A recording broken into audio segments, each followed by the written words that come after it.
I won't be interviewing no peons. You got to be cut to be able to come on the Rockin' with Unk, you know what I'm saying? And as I promised y'all today, we got it live right here, nothing but St. Louis zone, the face of the street as he called himself. What's up, Jizzle Buckz, my nephew, what's up? What's up, chillin'? Man, I see you, man. You got me up here on my bed, man. I was knocked out. I know I couldn't miss this, though. Yeah, they were partying hard last night. I seen them over there on halftime. Yeah. And I want to ask you, too, man, how the hell y'all get the whole crowd to surf like that, man? I ain't never seen nothing like that before in St. Louis. That's the way that go with the way, you know. So, you know, people look up to people that they feel doing the right thing, you know. So that's what we doing right now. We doing the right thing, so people gonna follow that.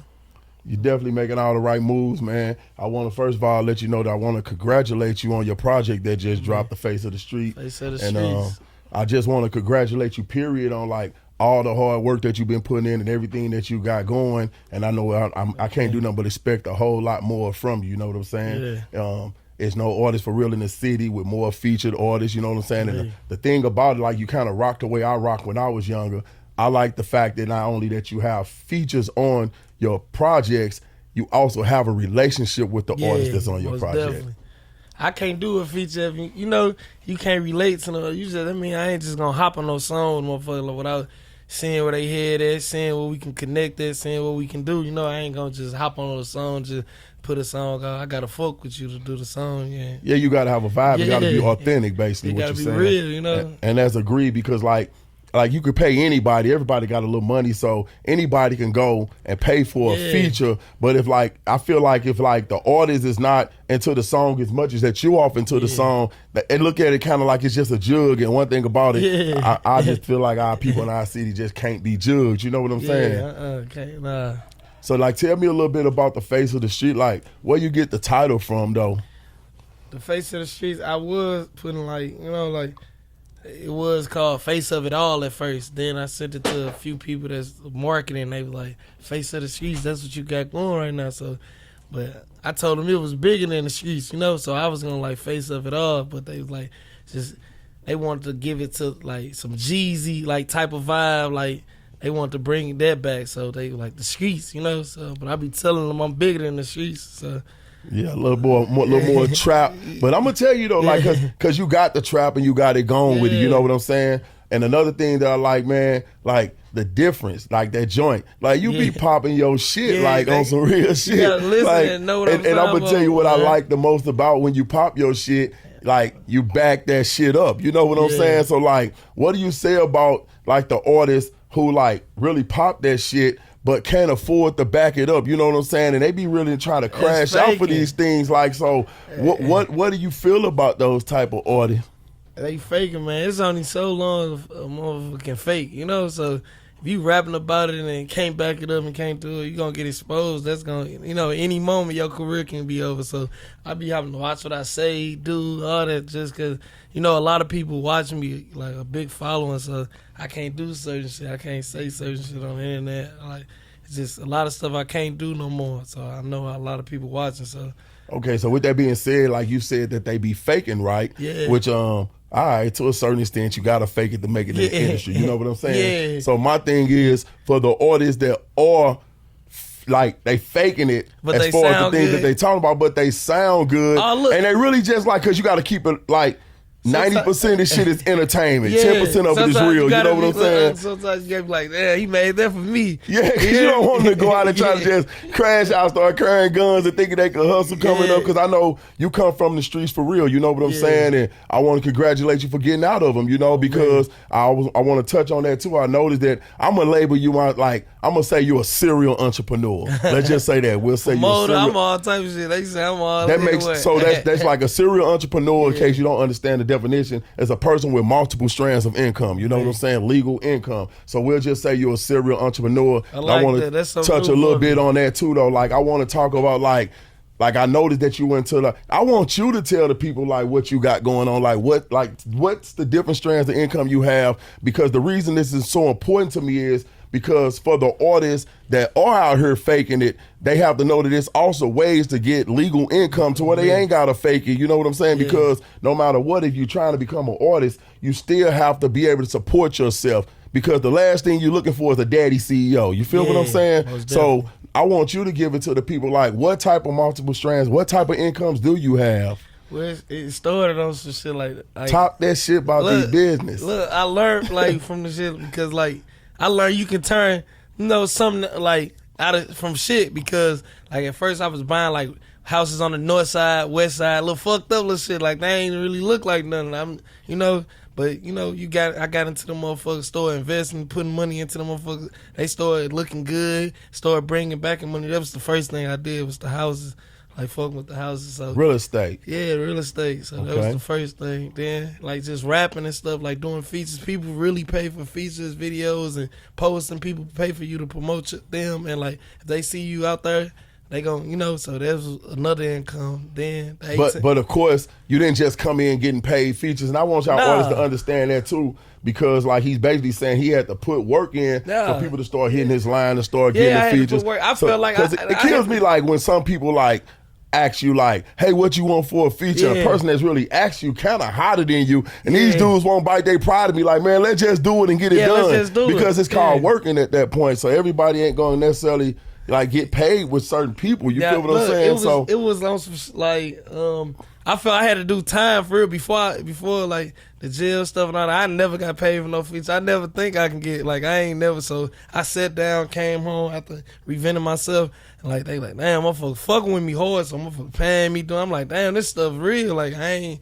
believe in a lot of this stuff that was going on until I reinvented myself. Then came home the second time and seen everything like this real. You can get paid for this, and I ain't really take that serious real. It was just on some music. And I know shit real because like when I first met you, young man, one of the homeboys, knew your friend, brought you to me like, yo, Unk, he the hottest thing out. Like he just getting home. And when I first met you, had on some damn jogging suits at the damn house to your key around your neck. You know what I'm saying? On the shoestring. So to sit here and look at you now is very impressive to me, and I like to see those type of things. I like to see that type of development and growth.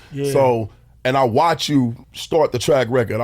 I watch you from when you dropped your first video. That's what I do. I watch these artists. I watch how they come, and that's how I determine on who's going to be next, what I deal with, and all those type of things. And I also been noticing that the numbers on the streams ain't going up and everything. You know what I'm saying? Because numbers don't lie. So with that being said, like we're going to touch on a little bit about where you came from, because a lot of people might not know. I know that you was incarcerated for a while. How long did you sit down, and what was the reason that they held you for? Like I sat down 3 years. Like they accused me for real. They charged me with like I was on a house arrest monitor and I was in an area of a crime. So my PO ran my box. Like my name was ringing on the south side already. So they just ran my box. And my box came right there by the crime. So they hit me with attempted distributing and a second-degree murder, and saying, like, I knew what was going on at these apartments. Like, you was there, you knew what was going on, your name ringing over here, you guilty. Like, so they just came and picked me up, for real, locked me up. I'm confused as a motherfucker. You got profiled from a box. Yeah, like, I don't know what's going on. Like, I'm thinking I'm getting pranked, for real, like in the interrogation. I'm playing with them because I think they playing. Yeah, shit real. And they started fingerprinting me and shit. Shit like, real. This real. Come on, you going to the Justice Center. Yeah. So they took me to Justice Center. I'm got in my mind like, shit, I'm finna be out in 2 days. They'll figure it out. They know I ain't do this shit. Like, shit, time went months. 2 days turned to 3 years. Oh my God, months. They stop even talking to me down. Like, that's what I'm saying. Like, people don't know. Like, down there, like that Justice Center and Clayton, them people don't even come talk to your lawyer. Don't for real. They come out of 3 years. I seen my lawyer twice. Crazy. Like, cause the people don't be saying that. There's so many caseloads and stuff to deal with. They just leave you in there. So there's a lot of innocent people. Wasted that talent. down in there for real, it's all just in there. Like, people just in there. It's innocent people that's incarcerated. That's sitting in there and they can't prove their innocence until like one day they wake up like, oh, come on, put him on the load, changes the vision. Let's see what he did. Send him home. Like, that take years. So over those years of sitting, I know you had to be like putting this plan that you got together right now and together and come on. I know you couldn't wait to come home and put it into manifest. So that's right. That's very impressive, because I'm gonna tell you right now, like DCON Entertainment started from a thought of myself being in a federal prison, you know what I'm saying? And I started writing everything down, and I knew my worth. So I feel like we know we worth more because nothing will allow you to realize how much you really worth than just sitting on dead time, especially when they telling you that you're making 13 cents an hour, 3 cents an hour, when you know you can go out here and make $15, $13 an hour with McDonald's. That's got to be better than sitting down locked up. You know what I'm saying? So like you was telling me that you start putting this thing together. So pretty much like when you came home, like what were you doing? Were you just kind of feeling the streets out, seeing where you fit in at? Because you didn't come right out with the 5-5 boys, and that reason, and that's why I'm getting to like, what made you decide to go that route? I know my history. Shit, like at first I knew I wanted to do like a rap label and all that. Like I'm writing it down, but I never couldn't come up with a name while I was in there. Like like your mind is blocked from some access to the streets. Even if you a call out, holler people, you still not out there. So I got out here to get the feel of the shit. Like I'm getting like from the fans and stuff. They Southside steady screaming that. Then they from the Southside. Them 55. Like the fans named it for real. Just from just being from the Southside, they labeled us just 55. Then shit. Boys, men, but you know, like damn, that's us. It's been us, like since kids. Like we been Southside, so it's boys. Like we been, so 55 boys. Like motherfucker came with it, printed on the shirt, and it was up from there. That first print on the shirt. Well, and I'm gonna tell you right now, all my other interviews, I normally write down things, I jot shit. You know what I'm saying? And I'm telling you right now, I'm coming straight off the rip with you because like. You know me. When and then not just that, when it's just authentic and it's really just real. You know what I'm saying? Now, another situation that I've noticed, another thing that you face, and that's why I'm writing a root for you, because I label you an underdog. You know what I'm saying? To me, anybody that people was against for no reason, to me, it's the underdog. And like, I like to see success. I like to see our young brothers winning. I don't care if you're from St. Louis or Spain. It don't make no difference to me. If you're doing something right, you're trying to better yourself, get your people up out of a situation, I'm with you 100%. You know what I'm saying? So I label you as an underdog because I watch the internet a lot, you know what I'm saying? And I want to know, it's always some controversy surrounding with you. And I want to know, like, do you think that there's a lot of jealousy that's built up because of your success as well? Most definitely. Like, I got people that show me support when I didn't have shit. And then, like, now that I became, they don't show me no support. I'm like, man, like, you liked when I was fucked up or something? So that's what it be like. Any hater for real, they used to be a fan. Like that's what it's just they don't like the growth for real. So every hater was a fan before. Like it ain't nobody just come off the like rip, just don't fuck with me. Like they used to be around or used to be a fan. Everybody there. So a lot of times you have a situation too, I know though, the more money, more problems. Biggie been told everybody that, you know what I'm saying? And that's just a true story. Do you feel as if like you have people out here that feel like you owe them something now that you put your work in? They didn't do no groundwork with you. They sit back, they like vultures, they sitting there rubbing their hands together, licking their lips, and then as soon as you take off, here they is knocking on your door every day. Do you get a lot of those type of people feeling as if you owe them something? Yeah, I get people that like I ain't seen in 10 years of come around like, man, look out, like what? Like it be crazy. Like you ain't been around all this time and all that, you can't. Then we all men for real. It's better, like I tell people, it's better like you build yourself up and don't take nothing from nobody for real, because you'll appreciate it more and it'll last way longer than you just taking it from. Cause you could take from a motherfucker all day if you feel it's free. You'll just keep getting handouts. See, I'm a little fucked up. I'm gonna be honest with you, because people that come around me who I ain't seen in 10 years, like it's just like we're gonna talk about my neighborhood for a minute.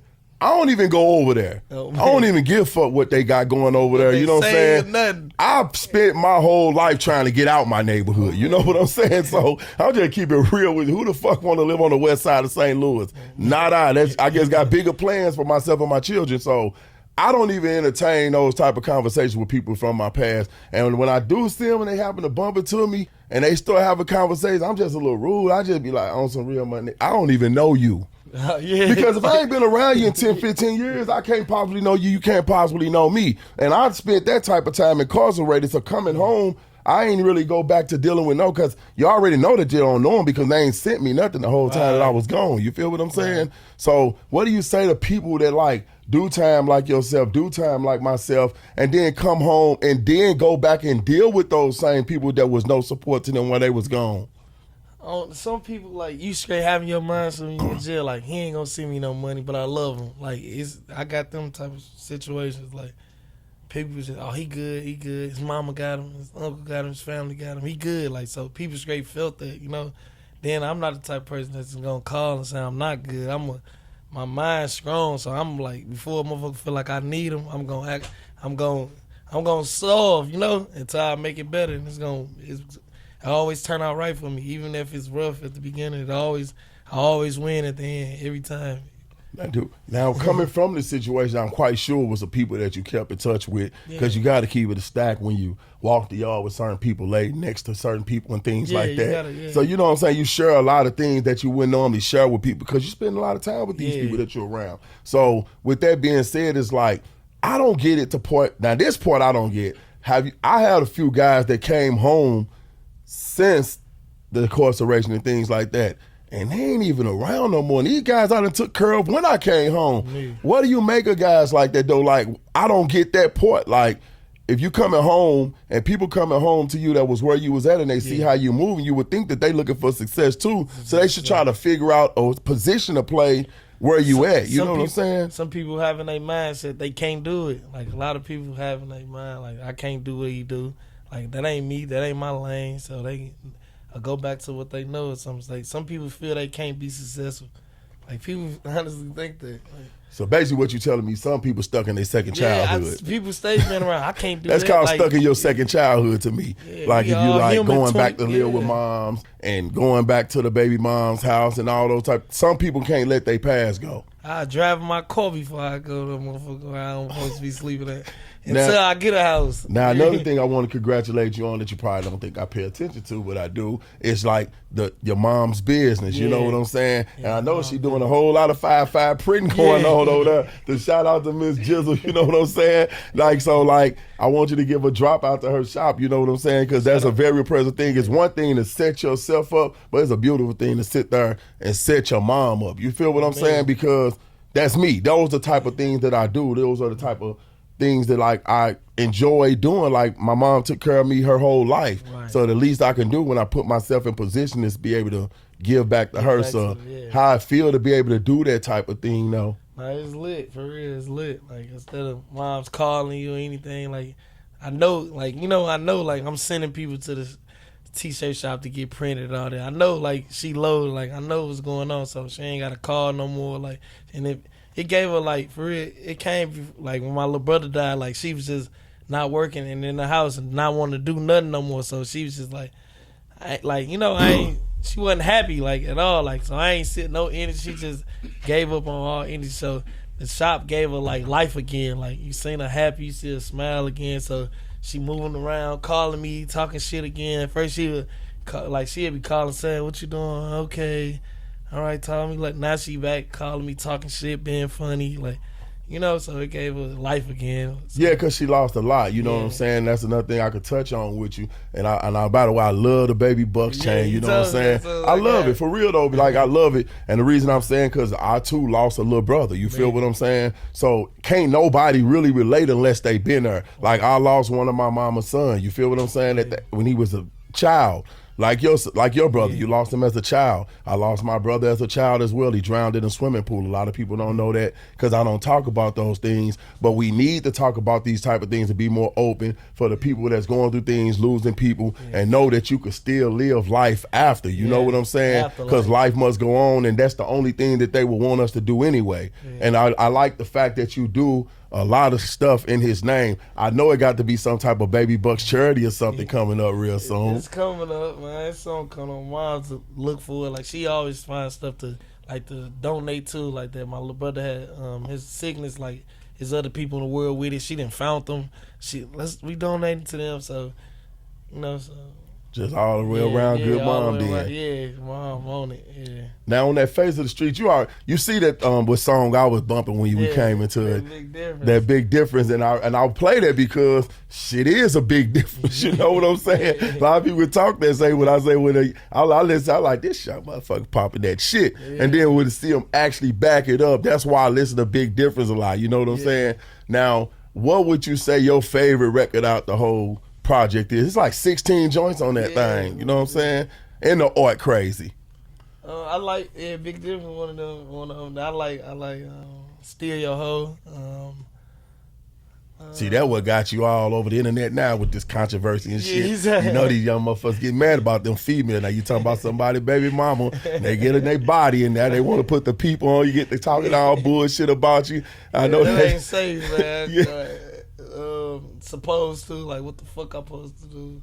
Supposed to, then Broke Like Plies. Them like my favorite ones. I play Big Difference and Broke Like Plies still. So I'm about to tune in a little bit more to some more of them then, though, man. Tune in, let's listen to. Yeah. So man, I wanted like I say, for one, just congratulate you on everything. I had to get you up here, you know what I'm saying? Especially following the J-Bo interview, you know what I'm saying? Because I got to go from the big dogs to the big dogs to the big dogs in the city. Ain't no little dogs in the Luh to me, you feel me? The Luh so man. The Luh turn right now. And then we need platforms like this right here too, though, because a lot of people, what do you say to people that don't be involved with the things that's going on in the city? We have a lot of things over at the radio station. For people that say that the radio station don't support, we have a very supportive group of DJs for the DJs that are out here working real hard, you know what I'm saying? You got a lot of videographers and cameramen that come out there, go out their way to snap shots at you long as you're working. So what do you say to people to be like, St. Louis don't support? Because what I would say, I'm going to tell you what you say to them first.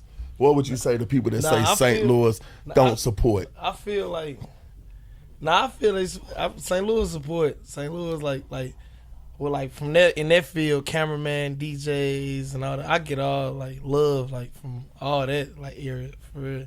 They support. It's just like St. Louis support negativity. Like if you ain't on no bullshit, they ain't gonna support you. So when you gotta make your way, like when they support you doing something right, that mean you know you gotta bring them over here, but they all over there. Like they like diss tracks. They wanna, like, cause you that's kind of where I get at too. Like when you say they support all the bullshit, like I could say I can make a post and I always watch it when I make my morning post. You know what I'm saying? Sometimes I do things on purpose just to see the reactions of the people. Let you go in there that talking I about the motherfucker. You like, get this nigga, they coming. They're going to go up 100,000 views. But and then the crazy part about it, you can be saying something so simple to lead a person to a serious bag, and they'll stroll right past it and don't even understand. They give you 60 seconds, and within 60 seconds, I might give you enough juice to run up a serious bag, and they'll stroll right past it. If I go on there like with no jewelry on, I jump in that Rolls Royce, something like that. Oh man, my life just started going crazy.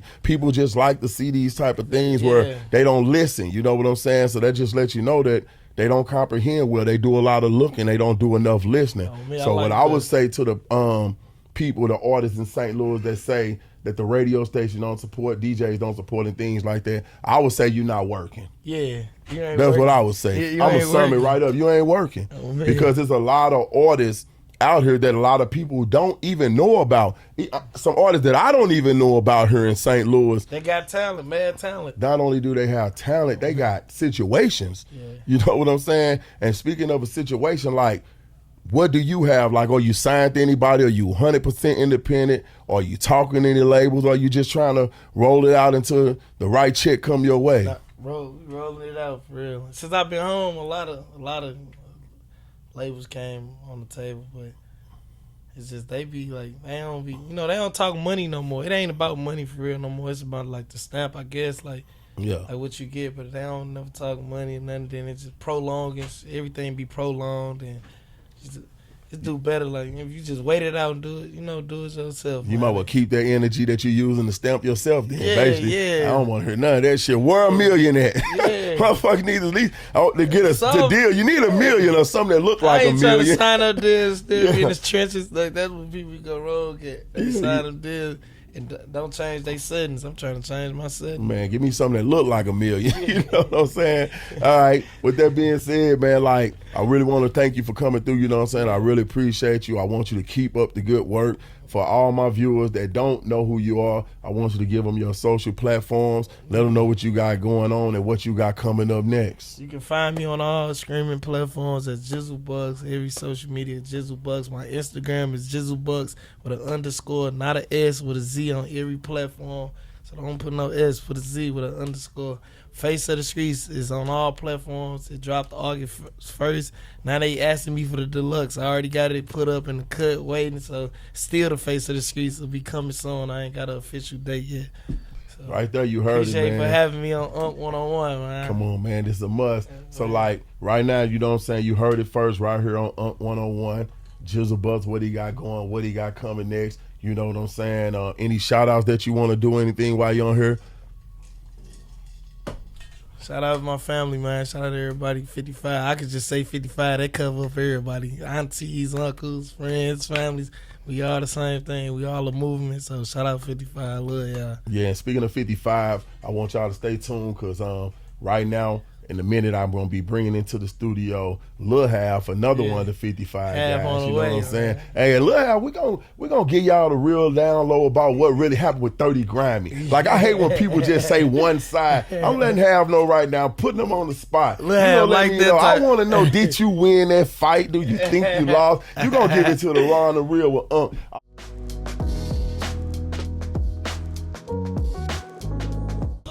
Yeah, there we have it, man, right there. Jizzle Buckz featuring my nephew, Luh Half, man, the good life. Half, what's popping, man? Welcome to the Unk 101 show, man. It's an honor, Unk, man, you hear me? Once you get the charging to come on this motherfucker, you hear me? I'm going to be like, I was the second artist on that shit. Man, congratulations too, man, on all the success that you've been having, man. You know what I'm saying?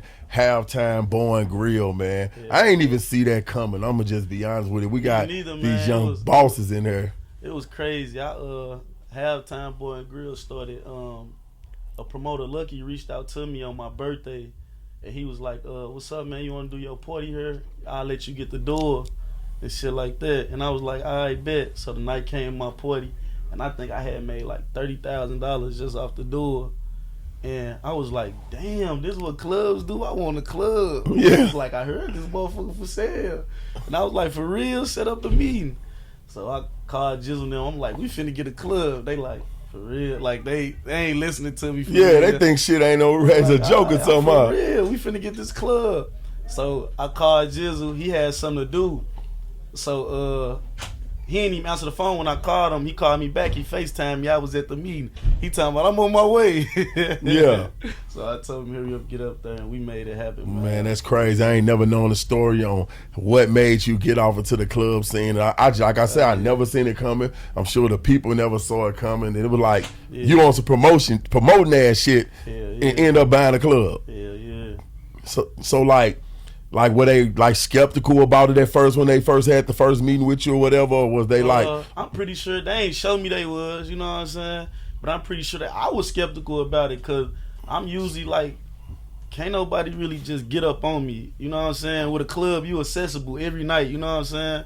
Somebody looking for you, they want to see you, you dodging somebody, you know, from a female to a nigga or worse, some cousin, they can just walk right Yeah, up, you know that's what a big, I'm saying? and it's a big responsibility though that you was Yeah. taking on. You know what I'm saying? Big responsibility. Yeah, because I used to be off into the promoting and into the club life. Like it's a big responsibility just renting the club, let alone now you got to pay these bills in this joint every month. You know what I'm saying? So First like was just yesterday, wasn't it? yeah, you hear what I'm saying? Like you got to pay the bills too. So and you got a full staff. You know what I'm saying? So with owning the club come a whole lot of responsibility. Like I know about the club. You know what I'm saying? Now you were one of the first people that I seen doing like the rehabs and all that stuff. I saw you doing it for Jizzle, you know what I'm saying? Like, like, was you one of the influencers of that? Did you tell, man, you need to get you some property? Yeah, when he called home, I'd be telling what I'm doing. He wouldn't believe it because you got to realize when he just left, like, we had just started, you know what I'm saying, learning how to make money and stuff, you know what I'm saying? So while he was in jail, I got closer to my big cousin, you know what I'm saying?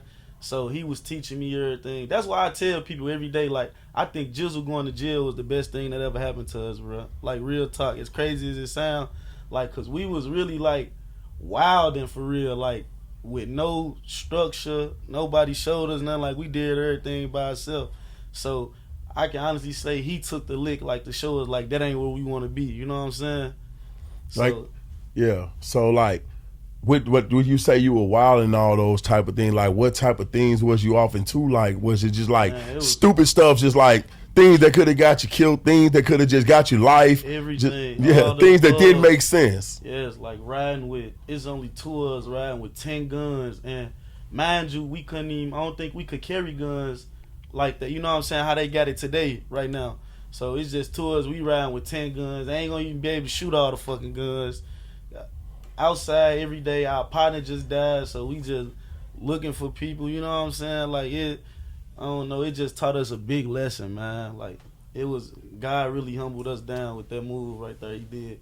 It put us through some hell, but I think it was the best thing. Man, I just want to salute you, like for real though, because like to be in that position that he was in and to have a real solid friend, man, a real brother to be there for you. Got guys that don't even have a blood brother, their biological family that supports them through those type of situations. And I just want to, like, I don't think he understand how blessed he are to have. Well, I'm not going to even say that I don't think he understand, because he's showing that he understand how tight y'all hanging when he came home, and every move that y'all make, I've noticed that you're a part of or he a part of, and that's just really how you're supposed to do it. And I salute y'all youngsters for that right there, for real. Man, because like a lot of people don't know this. I don't even think you know this. Like, so my biological daddy, I got a father who raised me, who I call my father. My daddy in jail. That's my dad. Like, that's who my daddy. So my little brother daddy raised me. You know, he taught me everything I know. He the reason I am who I am today. But my biological daddy, Dre, him and Jizzle daddy, Tarobi, was best friends. Free like Tarobi. us. I know Tarobi. They was best friends like us. That's crazy. Together, every day. They in jail right now on a life sentence on the same murder. Like, they locked up together. So I have to know your father then, if he like with Tarobi like that every day. His name Dre. Yeah, I have to know him because me and Tarobi was pretty tight. You know what I'm saying? He's not short like me. You know, because a lot of people be wondering like how. You know what I'm saying? But now I'm gonna tell you like So that was like, that's like real, that's some more new shit though. I never knew that your father and Tarobi even hung out. Friend. They on the same case right now. They got life together, but they fighting an appeal right now, so hopefully everything work out, you know? Yeah, free the guys, huh? Yeah. Now, I'm gonna tell you another thing too though, like, it's just so much about you that I can share, you know what I'm saying? Yeah. Because a lot of things, a lot of people might not know, and I want to know like what happened to this with the one situation. A lot of people don't even understand that you had the Benji boy signed to you at some point, didn't you? Yeah. You know what I'm saying? And I know that you was like responsible for a lot of their up and coming success and the moves that they was making. Like, what happened with that situation? I think the problem with them, and it ain't even no bad blood with them. Like, even if they say some crazy shit, like, I don't even pay attention to it, but I think with them, it was more so between them than between with us. You know what I'm saying? It's like when, like, they came around us, you know what I'm saying? We having our way with the money and stuff, you know what I'm saying? So, like, not knocking them, not knocking their hustle. They wasn't hurt for nothing. They didn't come to us asking. We actually came to them. So Jizzle was in jail, and he was like, this dude, the Benji brother, he keeps singing, this nigga hard, y'all need to get him. His bond only like, I think it was $3,000 or something like that.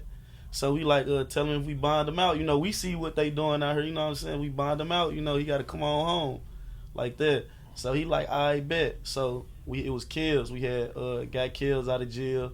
And Bam was coming around before Kills though. Before we did it, Bam was jamming with us and shit like that. So we built a relationship. I ain't gonna lie, I actually was closer to Kills in long run, but in the beginning it was Bam. You know what I'm saying? So when Kels got out, they both start coming around. Now it's like a battle between them two on who get the, I wouldn't necessarily say the closest, like, but who gonna prove themselves to us, you know what I'm saying? Who the hardest. So it first started off from them falling out with each other. And we was telling them to chill, you know, and shit like that. And Bam just, like, kind of got mad because Kels was in the car. I'm gonna say in the car with us, you know what I'm saying, every day. And just sliding, but it really wasn't nothing like that, you know what I'm saying? So he was telling them, fuck you and fuck them. That's where we went left with Bam.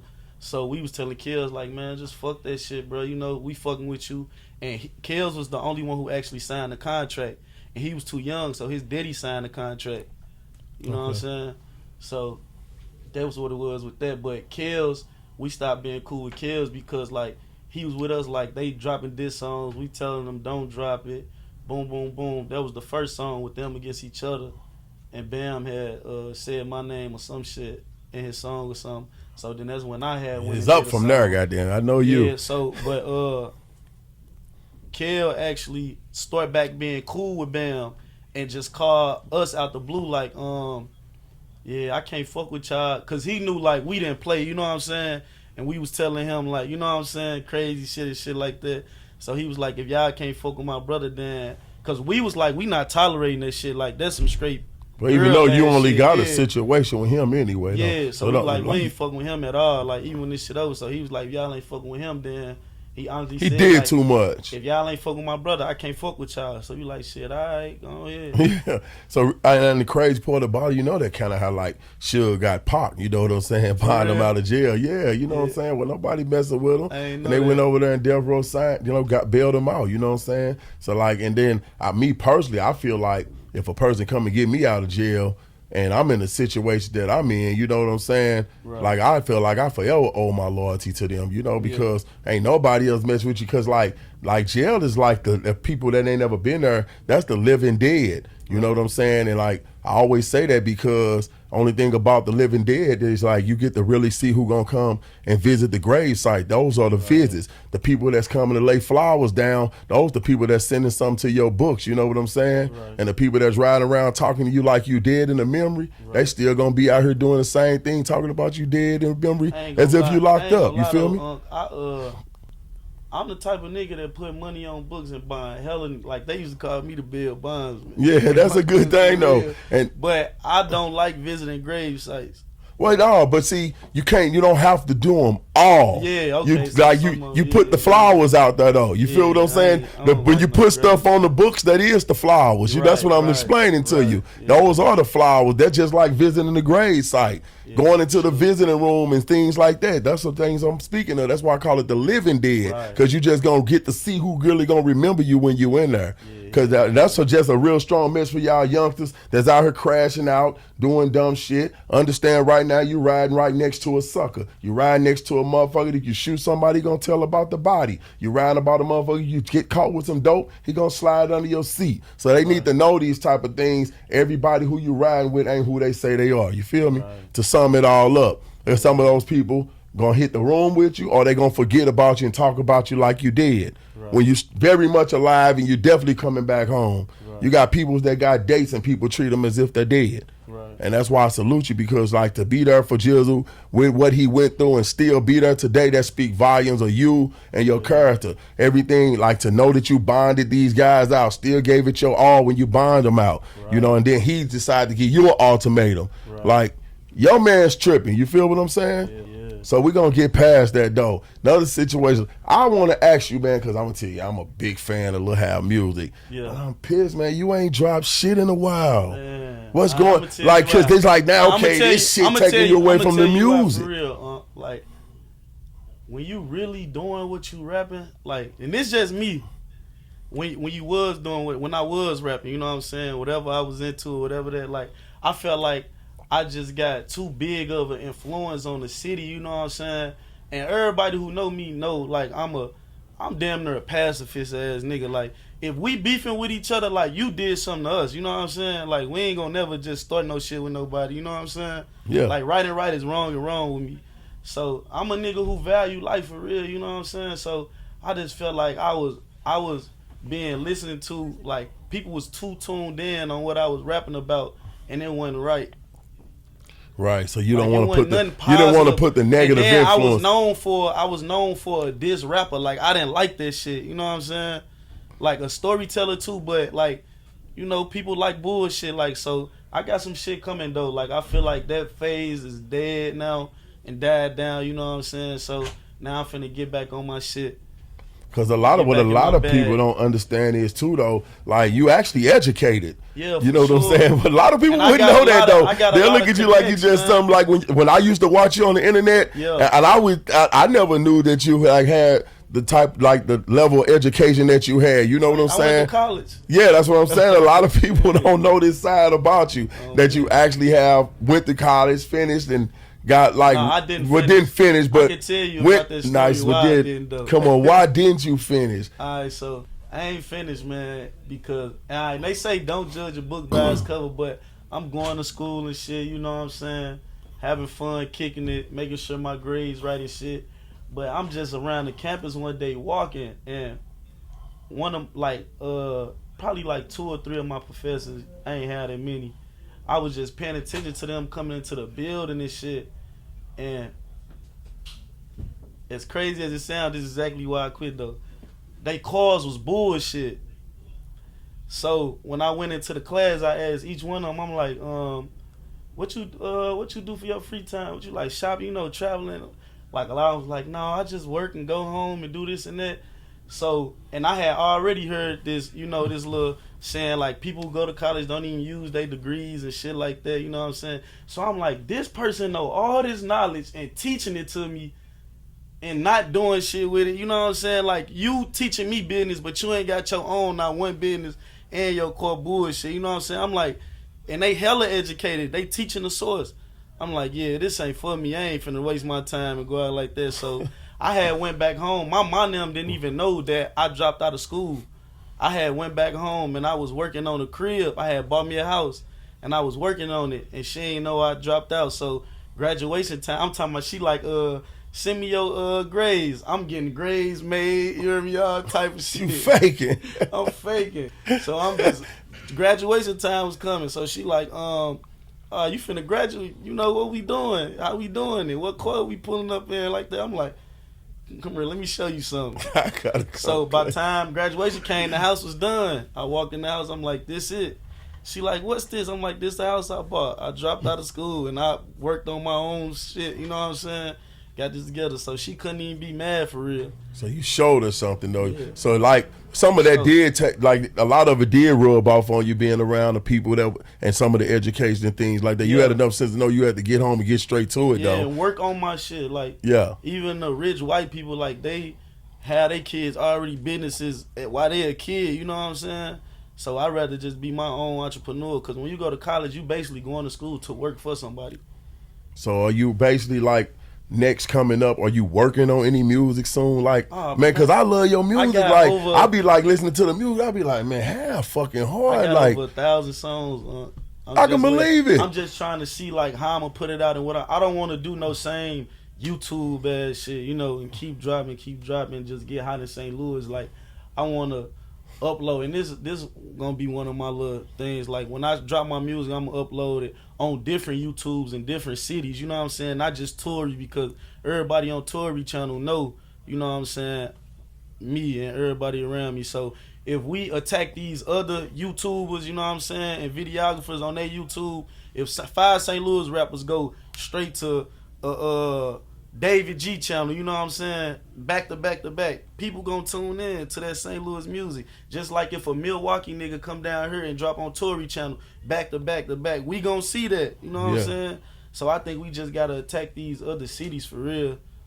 Exactly. So basically, like, you just wanted to make sure you had a I want to make sure I got a plan before you drop, because you don't ain't no such thing as free music, and you don't want to waste none, even if it's 1,000 songs. So out of 1,000 records, I know you got features and everything in the cut. You know what I'm saying? I got a whole mixtape I recorded in your studio. Yeah. So when you do drop, Unk gonna need the sneak preview of this shit first, man. I'm letting you know right now, we're gonna have to bring you back, get the interviews and everything. Yeah, cause you hard. I'm just be honest with you. I always say that though. I say that no matter who talking, I'm like, man, Half fucking hard for real though, cause I listen to the music, so that's why I had to play you, Jizzle Buckz featuring you, cause you didn't have nothing else new. You know what I'm saying? Yeah. Now another thing, when I first got on to you though, man, like, first of all, we got like a real serious side of the relationship though, because I got people that's like family to you, and that is family to you, that's like family to me. You know what I'm saying? So like, that's always been a good thing, and that make me tune in with you more when I know where you come from, because that lets you know that, all right, this kid got morals, he got principle, he stand on something. That's a lot of problems with a lot of these youngsters out here. They don't stand on no type of morals or no principles, and that's why they crashing out. You know what I'm saying? So when I was first got on to you, believe it or not, my kids used to always bring me to Instagram and bring me to Facebook and stuff, and you would be brawling though. You had the little SS truck and all this shit there, and I like noticed that like you were like hitting motherfuckers hard. I'm like, hold on, he getting motherfuckers some shots. You know what I'm saying? So like, with that being said, I got to touch on the 30 Deep Grimy situation. Like, man, how did the beef even come about? Like, how y'all even start beefing though? For real though. Man, what's crazy is me, Grimy, and Grimy got two mutual friends, Kaylin and Terry. Kaylin and Terry both dead now, so Grimy, like, we always been cool growing up as kids. Like I say, were that age limit stop at like 13. And then we start being with what hood, you know what I'm saying? Shit like that. But I think me and Kaylin got our first tattoo together in him and Grimy basement. Like, that's how much we know each other, you know what I'm saying? Yeah. I don't think the beef was never really with Grimy. It was with the people around him, you know what I'm saying? But he always had a big influence on whatever group he was around, you know what I'm saying? Definitely influence. So, yeah, so it wasn't never with, it's just the people around him. And it's still like that. Like, it ain't even no beef with them, but I never cross corners with none of them from over there. Like, but it'll never, like, I don't think it'll never go that far for real. It's just they be doing some sick ass shit like this and Jizzle baby brother and shit. Like, that shit ain't, that's what got me the most out of all the time we was into it. Like, them dissing a baby, like, I wasn't feeling that. So that's why I say I never cross corners with them. Yeah, see, I ain't never known that, and ain't nothing cool about that. Yeah, no, so, not at all. But it wasn't him. Exactly. Put that jacket on him. Yeah, because I ain't never heard it out his mouth. You know what I'm saying? I ain't never. That's why I was so confused, because like before a lot of this, I never heard too much of him speaking on you or Jizzle. You know what I'm saying? I never heard y'all speaking on him for real. And all of a sudden it just hit the internet like crazy, like a wildfire. Song, it ain't never, Grimy never say nothing about us for real. It's always the talking in the background of the videos or the narrating and shit like that. Right.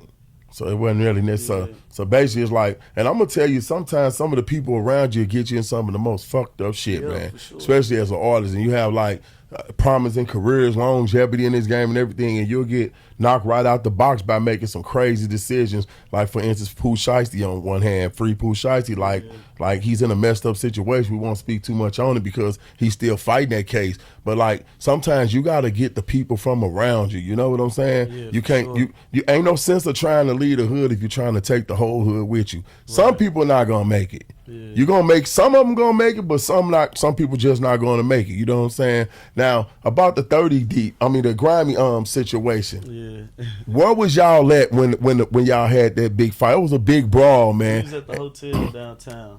Which like to Roof Chris. So y'all was at the Hyatt. The Hyatt, yeah. And like and it seemed like soon as y'all seen each other, it just on sight though, like it wasn't like that. So that's just how the video kicked off. Then. That's like people they didn't even get all the video footage. I'm gonna then tell you the whole story from start to I'm finish, listening. Man. Turn me up in your headphones. All right, so we was on the humbug going to get some Roof Chris downtown. It was me, Jizzle, and my little brother Huncho. So when we pulled up, it was so crazy because we saw Honest too. So everybody just pulling up, getting some food, you know what I'm saying? So I was the last one to go into the Roof Chris because I had to put on my shoes. Mind you, remember I'm telling you that I put on my shoes before I go into the Roof Chris. So when we walk in the Roof Chris, they say it's a wait. When we walk in the hotel, they say it's a wait at Roof Chris. So we sit in there about 20, 30 minutes before, I ain't gonna even exaggerate, about 20 minutes before Grimy and them even walk in. So it's just Grimy and another little dude. So we sitting down talking. We seen somebody we knew, a female. We just sitting down in the area talking. So we sitting there, and I see Grimy walk through the door. And I'm like, Jizzle, look at little Grimy. Like that. So he walking towards us like that. And I stood up. I'm like, he like, what's up with it? I'm like, what's up, man? You know, like that. He like, shit, I ain't no shit, chilling, man. What y'all on? I'm like, mind you, I said I'm standing up. I'm like, shit, sit down and talk to me. You know what I'm saying? If you want to talk, we gonna sit down and talk, like that. So he sat down and talked. We talking this shit. And mind you, I told you we had mutual friends. So the dude Terry had just got killed. So he like, why you ain't come to Terry's funeral? I'm like, what? Like, that's just, man, you ain't talked in 10 years, damn near hell, you know what I'm saying? So you just asked me why I ain't coming to nobody's funeral, and you know he hang with people that I don't get along with. That's why. Even though we was close when we was kids. I'm like, all that's besides the point, man. You know, we got real shit to talk about. You know what I'm saying? Like, what's up? He like, shit. I tell him, like, who my problem was with. I'm like, yeah, him. You know what I'm saying? That's what it is. Woo, woo. we ain't got no static with you, woo wah woo. But Jizzle ain't talking. Jizzle just laid back because he ain't feeling this shit from his little brother. Like, he don't give a fuck. You know what I'm saying? So he just laid back. And I see Grimy just keep looking over there at Jizzle.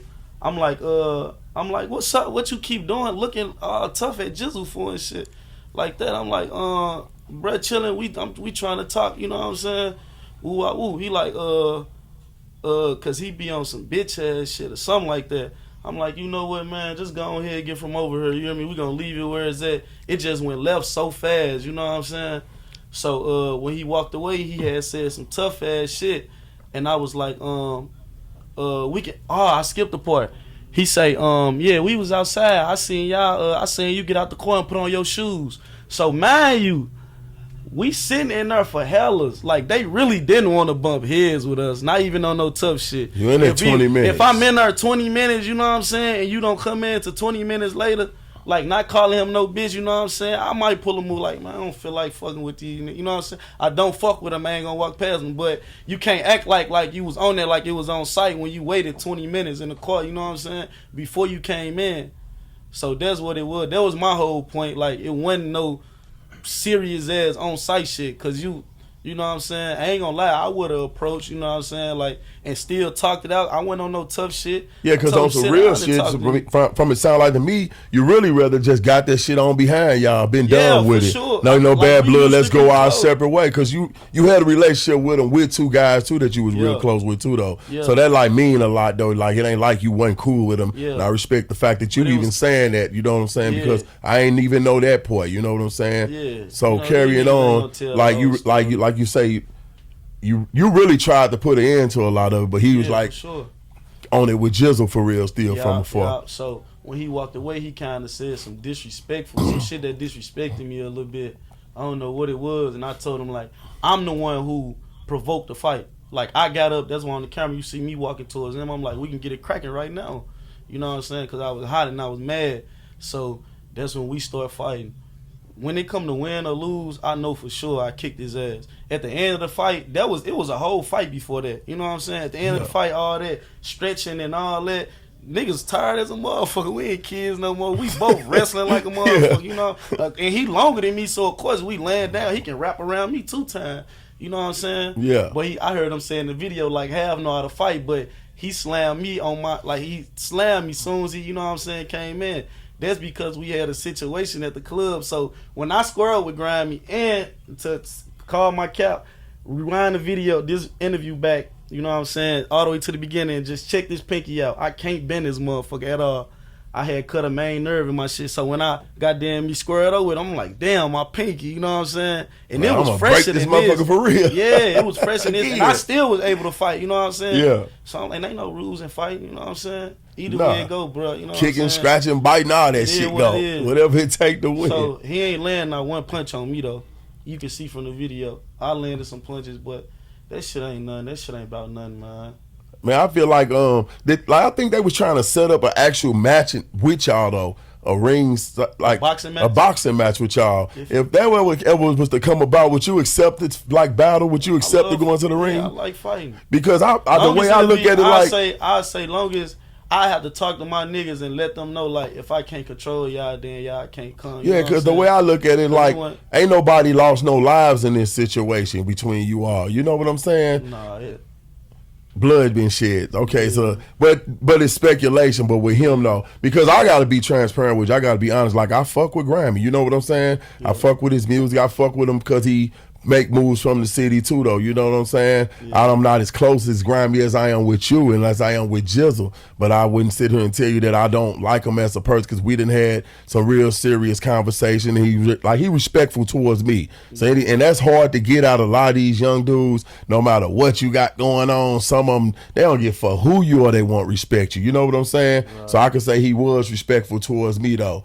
So, but like, I just felt like every time I look up, he was on the platforms telling his side. So I'm like, shit, I need my nephew to tell his side. You know what I'm saying? I had to hear it from you. And the people need to hear it from you as well. You know, not that it even matter anymore. Yeah. It's just like the people that interview you should have interviewed him interviewed you as well. Yeah. Like, hear both sides of it. Don't just take one side of it. Yeah. Because you know, Say Cheese don't never fuck with us when he come here though. And he We done been on his page hundreds of times. That's why I ain't gonna lie. If he ever offered me an interview, like that's a platform I wouldn't even go on. It don't matter. We trying to build a Say Cheese. Yeah, we gonna build it. We ain't even trying to build a Say Cheese. We're gonna build a Say Cheese in some. You feel what I'm saying? I wouldn't even give a fuck if my music never got posted a day on that. Cause you know I don't care. I don't go off of views, counts, or none of that stuff. I just go off of knowing there ain't nothing bigger than Unk in the world. You feel what I'm saying? Yeah. And with that being said, man, I really appreciate you coming here. I want to let all my viewers know exactly where to follow you at. You know what I'm saying?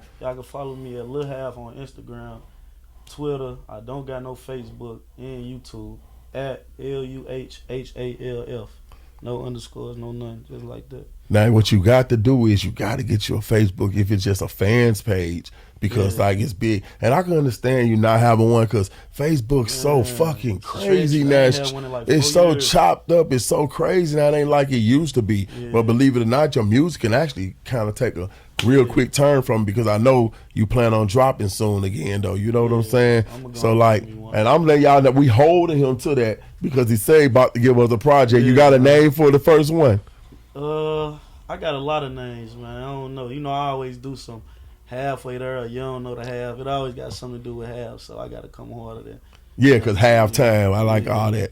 Like, but you heard it here right here, Luh Half on the Unk 101, you know what I'm saying? I think I'm the first in the city to get some of this information out of him about the Grimy situation, what he got coming up, and where his career going. Yeah, we're going to bury that out in the Unk 101. The first and the last, like he said, we're going to bury that. Like it take a bigger man to say the things that he said. Like he said, he don't even really have a problem with bro. You know what I'm saying? So I think that's big to me to even say that. You know what I'm saying? And he also said he ain't no bitch. I ain't called him no bitch. So a lot of people won't do that. A lot of people come on here and try to just sauce themselves up. They cause a whole nother problem. You feel what I'm saying? Real, so like anytime you got a fair one going on, it just is what it is though. You know what I'm saying? And that's just like the bottom line. I appreciate you for coming, man. You know what I'm saying? You know you one of my favorites in the city, period. You know what I'm saying? So with that being said, be dropping, man. So you fuck around have to give me a bed in here somewhere. Okay, right here.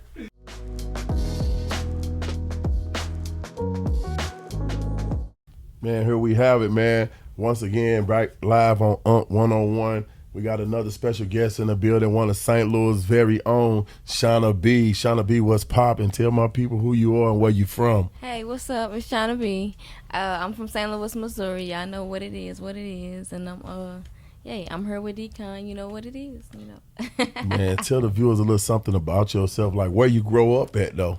Oh, I grew up downtown St. Louis, but everybody gonna tell y'all from the west side because I moved from downtown very young and moved to the west side, and then it got crazy. So. Okay, because I always thought you was from the west side. I never the first I ever heard about downtown St. Louis, like what the Peabodys, where about downtown? Like they probably call it the O now or Murphy Park now or something. Okay, so that's where your parents was from? No, I just grew up down there. That's you, okay. Like what inspired you to get off into music though? Like it's the game's so crazy right now, just to be jumping into the music industry as a female. Like, what inspired you to want to do music? No, well, I've done music my whole life. I didn't really jump into it. Really, it was like kind of already a part of my life. It was like my papa did music. He played in bands and stuff. My cousins and my sister they rap. My brother he rapped. So. It was like I was always around music. I thought I was going to sing because I used to do it in choir. And then I used to sing like in church and stuff like that at school, you know, in front of assemblies, gospel concerts and stuff like that. I didn't think I was going to rap. But one day I did try it and I put it on SoundCloud. I went viral. And then I was just like I might as well shoot a video to it. Shot a video. It was called Luh. That was my first song. And ever since then, I've been Shauna B. Like, before I ever even saw who you were or whatever, I was hearing your name through the streets because I'm from the west side. You know, I'm born and raised on the west. So I would, like, hear your name coming from a lot of younger guys that I knew out west, or younger ladies from the west, and they be Shauna B, Shauna B. So like you hearing this name, and I don't even have a face with it. So then when I finally do meet you for the first time, I was a little thrown off because I'm looking for this big goon looking girl or somebody that's gonna be so aggressive because the way like the streets they painted the picture of you like was so crucial. You know what I'm saying? And I want to know like. Did it like, and then I'm like, man, she's so innocent. Then you were really sweet at the same time. So I want to know, like, do you think that reputation or the people were saying it like that and so aggressive like about it, like because of the type of music that you were making and stuff, or just the type of crowds that you were hanging around? No, it wasn't. It probably wasn't. It was no, because it's like music for me. I really can't rap about what I. Music for me is an expression of what I go through and what's real for me. Because it's like, I can't rap about I'm driving a Lamborghini or, you know what I'm saying? I'm not doing that yet, or I'm waking up on the beach. I'm not doing that yet, you know? So I got to rap about what's real. So at a point in time, I was actually doing the stuff that I was rapping about. You know what I'm saying? So that was the kind of crowd and energy I was bringing on to myself. You know what I'm saying? What you put out is what you get back. So I couldn't even blame people for saying that about me. No, I can't, you know, that's the type of stuff I was putting out there. And that's still, even though I still make music like that, I had to mold it into a way where people didn't see me as that. You know what I'm saying? Give more of myself or be more catering to my fans so they see that side of me and know that I'm not that, you know. I'm not you were basically living that life is what you basically saying. Yeah, like and now it's like, because like you got to realize that in music it's just entertainment, you know what I'm saying? So like now I guess you come to realize I guess I can rap about some of it and don't have to be necessarily hands on it all the time. And and I can, you know, like you got to pick one or the other, you know. It's for real. It's not like, don't get me wrong, it's people that juggle all of that in one. But if you want to be dedicated and really put your music in, and music is your passion and that's your life, it's certain stuff that you got to say, okay, it's not really worth all of that. I don't want to be at a show and then I'm getting pulled off the stage because I went out here and did some stupid goofy ass shit. When I know I could be traveling around the states doing tour, but I'm out here still in the streets, still doing goofy shit. But still, I got 100,000 followers though. So they know exactly where I'm at when I'm at a concert, when I do any fucking thing. All my ops know where I'm at because I'm so damn big. Exactly. So it's like you can't juggle all of that sometimes. It's just too much. You got to just let certain shit go. I just calm down, you know. Don't nobody got time for that. I can still talk about it because people know, like you said, people know what it is. And I ain't got to, I don't got to do all that. And if it got to go there, shit, yes, you know. But it don't got to go there. Like in this industry, though, it's a whole lot of hard work, as you could see. You know what I'm saying? You never probably thought in a million years it'd be so hard to be where you at and be successful in this game. And like, so a lot of it take a lot of difference and stuff like that. People have to be different. You have to create a wave and things of that nature. Like, what separates Shauna B from any other female artists?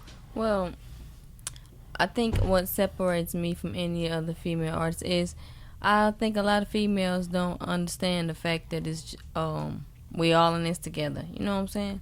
Like, it don't really matter that it's you or female artist. That's what separates me, is I really don't care about what gender you are, because if you're a magician, you make music. You know what I'm saying? Like, I have been put with the guys for a long time, you know, because when I first came out, it wasn't a lot of females here making music, or it wasn't a lot of females confident enough to be making music for a while. So it was just me. So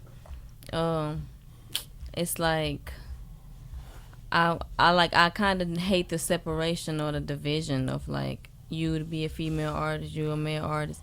It's like we all make music, so I don't think nothing separates me. I think that's what separates me. I really don't really care. Like, I think we all just should stick together and make music. If it's like 50 niggas playing on the radio, like, why can't it be 50 girls playing on the radio without it being like, oh, she the number one, or she harder than her, or she rap like this, or no, her like, you know, if they hard and everybody, you know, because none of the niggas we listen to on the radio, sometimes they sound the same or they don't sound like shit. So yeah, I've been checking the Project Vendetta out a little bit. We're going to get into that in a minute as well, too, though. And what I would say will make you different to me is you sing and you rap. You know what I'm saying? Oh, and everybody can do the both, and you do both of them well. You know what I'm saying? You got 16 joints on that thing, I believe, right? Yeah. And I noticed that out of 16 songs, one of them I was just playing was like, one of them is like a really popular. What was Thought He Was.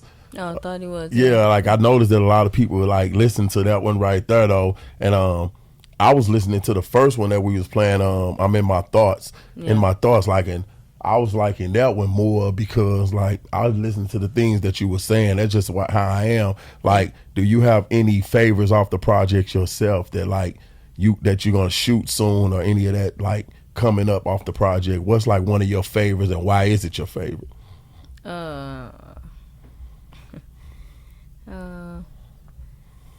Like all of, because when I make music, I be praying. Like I just pray to God like I make music for my soul. Like sometimes that's what I do every time I make music. So I don't really be knowing what's my favorite. I just like feel like,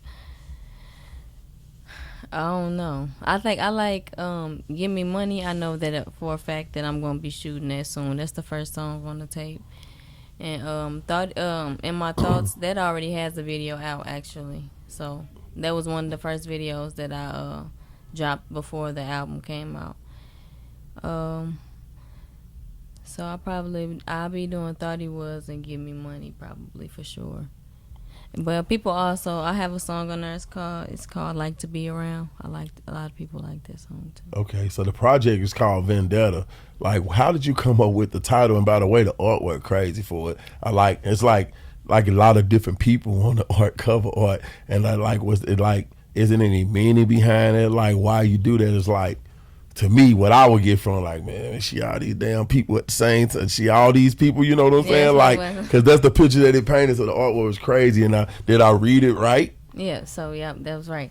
So Sketch Sawyer. His name is Ben Sawyer. He was the illustrator for the artwork. He created that from scratch. So he drew that, and we brought it to life.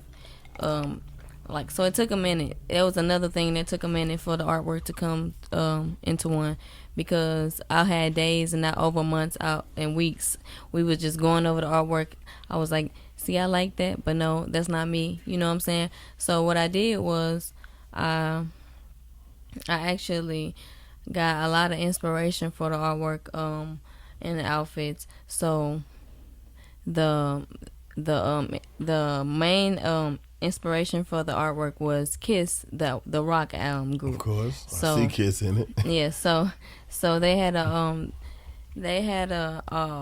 album, and I think it was called, I want to say it was called Destruction. But I'm not sure. And then they had another album. It was called the Kiss album. So I mixed both of the albums together, and that's what we came up with. And then I took like pictures of Nicki Minaj. I had a Grim Reaper. It was like so many outfits that I chose and picked together to be like making me. So because like sometimes when people drawing you as a cartoon, it just take a little bit more time. So I gave him more, inspiration using those people. And then we came up with that. So the meaning behind the album was, I'm sorry, I'm high as hell. I've been smoking. That's what's up. No, but so the meaning behind the album was, it was for me, and I had broke my neck. I'm not sure if you know that, but I got into a car accident October 2019. So I broke my neck, and I was in a coma for like a week and a half. So during that time, I just had another type of spiritual enlightenment going through that. So it kind of almost felt like I was going through like a going through hell type of transformation or something like that. Like I was saved or something like that. That's kind of what it felt like. So vendetta is like a blood feud. A blood feud with another family member or another family. So my blood feud was with the devil, and those are all my personalities. I use 4 of them, and they all was from my albums that I used, because now Vendetta is my 4th album. So I used Shauna B, because my first album was Letters to My Young Gunners. Then I had my second album was Griselda Blanco. So I made one of the characters Griselda Blanco. And then I had Barley Quinn, I made one Barley Quinn, and the last one was Shauna B. I was working on dropping music and becoming something else, like right before my accident, and I didn't get a chance to. So that was me becoming that. So one of the persons is getting snatched by the Grim Reaper by the arm, like that was that, because I had gotten into a car accident. It didn't allow me to get a chance to do that. Right. And then it had people at the bottom of it. Those are all the leechers, all the people that sat and watched me go through what I went through, and didn't reach out and didn't help me. Then 1/3 for me, all the fake friends, you know what I'm saying, the fake niggas, the fake the fake love that I thought, you know, that really was lust that I thought was love. All of that was right at the bottom. All the people that was waiting to steal my ideas so they can run with them while I was down, you know.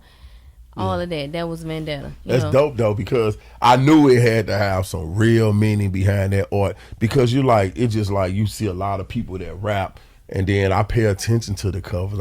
I'm big on artwork. I pay attention because the arts kind of tell the story. It speak volumes. Yeah. And I'm looking at it and I'm trying to read it. And to myself, I was thinking like, man, she going through some shit when they came up with this right here. And then of course I knew that the font, it explains to now, like you say, it come from Kiss, because the vendetta, how it's spelled out, you know what I'm saying? That's definitely like a Kiss type font. You feel what I'm saying? Shout out to Kiss. Yeah, shout out Kiss for sure, legendary. So like, and then to be influenced by them is amazing. You feel what I'm saying? Because you don't hear how many rappers from the west side of St. Louis that you hear really that Kiss have some influence on. You feel what I'm saying? Right. So like, watching the artwork, I knew that it was a story behind it, and that's why I brought it up, because I couldn't wait to hear exactly what it was. And I'm glad that you're doing well. I never knew that you had broke your neck, so you know what I'm saying? So shout out God on that one, you know, because we owe him the utmost respect and do, you know what I'm saying? So I never knew that though. But another thing I wanted to ask you about, how'd you come up with the name Shauna B? Where'd the name come from? Well, my name is my real initials is Shauna B. Like my name is Rashana Buchanan. So like my nickname is Shauna, and my real last name is B. But people call me Shauna Blood. They always have called me Shauna Blood though. Like that's just my nickname. Even like before I rapped, or before I even thought about that to be a name. That's why I chose the name. I'm like, that'll be cool. If the people know me as Shauna Blood already, if there was a name, people already know who they talking about. So no affiliation with the gangs, the Bloods. I mean, you know, just that's what. So the streets basically had some influence on naming you. No, yeah, but you know, like that's my nickname. Even though where I'm from, they Bloods. Like even if I wasn't trying to do all that gang nothing. Even if I was a church girl, people still call me Shauna Blood. That's just my nickname. So basically the streets names you, like that's where it come from, because you just in the zone anyway. So why not it just fit and it ran? Because it took off like a wildfire. I'm just gonna be honest with you. You know what I'm saying? I told you that in the beginning though. Like, are there any artists like that you working with right now on any up and coming projects? Anything? Anybody that you want to work with? Not right now. Actually, I'm not working with any major artists right now. I do have a couple of singers from St. Louis that have been reaching out to me about collaborating. India Nicole, I'm not sure if you're familiar with her, but she's a singer from here. I think I have some works with her coming up. She's a R&B singer. She's been doing music for a while though, like since back in the day. And that's it for right now. I'm just working independently. Pretty Face Bree, she's from a rapper from her too. I've been working with her in the studio. We work in the studio together. She raps too. She dope, but she haven't put much music out, so she's kind of a aspiring artist coming out, and I'm just kind of helping her with that too. So that's a good thing. And I noticed that you gained a lot of popularity in the city. You know what I'm saying? And that's kind of hard to do, like coming from out of St. Louis, you know what I'm saying? Because I'm going to tell you flat out, nobody hate a St. Louis nigga more than a St. Louis nigga. You feel what I'm saying? Right. Everywhere else, they love us. No matter where you go in the world, they love us, you know? Right. So, like, to be able to, like, that's like the rose that grew from the concrete. You know, I just interviewed Jizzle Buckz and Luh Half before you, and I was like, congratulate them on all the things that they've been doing, because to watch those young men come from where they come from and be where they are today is very inspiring to me. You know what I'm saying? So, like, I noticed that you got a lot of people that look up to you and stuff like that. You know what I'm saying? So, like, what would you say as like an artist, to any young up and coming artist or inspiring artist that's trying to make it in this industry as a female, what type of advice would you give them? So just always be yourself, and you know what I'm saying, just don't compete, don't look for that, don't let boys get into your ear, you know, stay focused. That's my main thing in the female, stay focused, you know, like don't let boys get in your ear as far as falling in love too hard and losing focus. Don't let them be in your ear as far as getting you to compete with other females or making you go against this girl with this label. No, just be yourself, you know. Focus on your craft, that's it. That's all you gotta do. Don't worry about glitz and glamour and all that extra shit. It's gonna come because it's in the plan for you anyway if you making music. Do what's on your heart, make music from the soul, you know. Everything gonna fall in line. Just be yourself. Don't let the industry turn to you into somebody else, you know. The industry really will turn the female into somebody else. And that's some good advice for real though. And then I noticed, like, I watch a lot of your videos, I watch a lot of your posts and everything, and I like, as a female artist, how you carry yourself, how you dress. You don't have to be fully exposed to like get your point across. You know what I'm saying? And I also noticed too though, man, you a little hard on the guys, goddamn me, and your lyrics. Like, where all that coming from? Like you be slamming us a little bit. You know? I'm talking like, God damn, what the hell? No, I love men. No, I'm always like love men. But you go hard. It's do you like? Cause you gotta feel like I done heard you call a guy like bitch a pussy. I was like, she meant that shit. Cause how it's delivered in the song, like, man, she meant that shit. She talking about a pussy ass nigga. He know who she talking to. You know what I'm saying? That's how I be feeling like. Yeah, what I'm saying. I make music for how I feel sometimes. So it just be at moments. But I love men though. I love men. I don't be slandering them all the time. I sing about them sometimes. Yeah, so are you single or are you in a relationship? No, I'm single. I don't, no. So you ain't even that ain't even what it's on. You focused right now. You ain't even got time for that right now. Right, exactly. So like, as far as like, are you independent or are you signed, talking to any labels? No, I'm independent. Yes, I'm independent. I got my own label, just Serious Business. What is it called? Serious Business Entertainment. Okay. Yep, that's Serious Business. So are you like, so you ain't been talking to no labels, taking no meetings or none of that? Well, I have people that reach out and talk, but it's like, you know, nothing in the works for me to be big or happy to brag about. No. Yeah, because I think it's like kind of like I was like previously, like I said, I interviewed Jizzle, and I think that kind of like got something to do with like they reach out, but they don't reach out and talk about no money. It's like, exactly. You really wasting my time, like, because the ultimate goal is to get some money. Or get some money, get some exposure, and get how we finna make it work for some longevity and making me some money off my dream. Yeah. So do you have anything besides the music that you're doing as far as making money independently, like right now? Well, no. I've been living, like, I live my life off music. I do make money from music, but no. So no hobbies and none of that type of stuff? Because you like I told you when I first had met you. I hustle, but, like, you know, like, yeah, no. Yeah, when I first had met you, I told you I was expecting like a rough, like straight rough cut on the edges. And when I see, I'm like, man, girl. So you into girly things. I'm like, I'm gonna get me a job. Like, I want to work a job, but like, it's like I don't want to be in the public, like, but like, cause I do music. I do music 25/8. I've been living my life off music. Like, I haven't worked a real job since like 2018. So you do features and all those type of things, and you stream, of course. Mm-hmm. Like, I haven't worked a real job since like 2018. I've been literally living off rap. So, but like, I want a job though. Like, I want to. Rap is a real job. I know, but like not a real, like you know, like clocking in or making a real, like a check. Like, I haven't worked that kind of job since I got out of high school. So I don't know. Maybe I want to do stuff like that for extra money, but like, I have been living off rap for a minute. I'm making some money. Do you think like by working for somebody else and having to be on that time, like, will that take away a lot of what you have, what you trying to accomplish? Sometimes it do, and I like it. It's like for me, it's kind of hard. Like, I know people do it, but it don't go hand in hand for me, because I really do put my passion, my soul into my music. I really don't.